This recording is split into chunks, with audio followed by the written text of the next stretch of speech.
পুরোনো মসজিদ ভাঙার কারণে নামাজের জন্য আমরা একটা পুরোনো বাড়ি খুঁজে পাই, যেটা দেখে অনেকটা ভুতুরে বাড়ির মতো লাগছিল। আসলে এই বহু বছর ধরে এই বাড়িতে কেউ থাকে না, তার একটা নির্দিষ্ট কারণ আছে, যেটা আমরা নেক্সট ভিডিওতে শেয়ার করবো। বাড়ির ভেতরে ঢুকতেই আমরা দেখি অনেক ধুলো বালি, মাকড়সার জাল, এমনকি বাড়ির ভেতরে গাছ পর্যন্ত জন্মে গেছে। তবে এখন আমরা এইসব পরিষ্কার করে এটিকে নামাজের উপযোগী করে তুলবো। আল্লাহর ঘর হবে এটা, তাই আমরা ছোট বড় সবাই একসঙ্গে পরিষ্কার করতে লেগে গেলাম। পরিষ্কার করতে করতে অনেক পুরোনো জিনিসও পাচ্ছিলাম। তারপর ছাদে উঠে দেখতে পাই একটা জলের ট্যাঙ্ক, যেটা অনেক অনেক পুরোনো।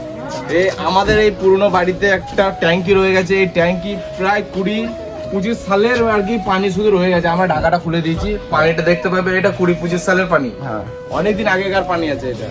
আর এই ঘরটাই পুরো পুরনো। হ্যাঁ, ঘরে শুধু পুরনো মালপত্রই থেকে যাবে। সবকিছু ভালোভাবে পরিষ্কার করা হয়ে গেলে আমরা পুরো বাড়ি থেকে পানি দিয়ে ধুয়ে নিচ্ছিলাম, কারণ এখানে নামাজ পড়তে গেলে এর পবিত্রতা আমাদেরকে নিশ্চয়তা করতেই হবে। সবকিছু কাজ কমপ্লিট হয়ে যাওয়ার এবং সব পরিষ্কার ভালোভাবে হয়ে যাওয়ার পর জায়গাটা দেখতে একদম অন্যরকম লাগছিল, এবং বাড়ির ছাদে উঠে আমি চারিপাশটা দেখছিলাম, যেটা দেখতে একদম দারুণ লাগছিল।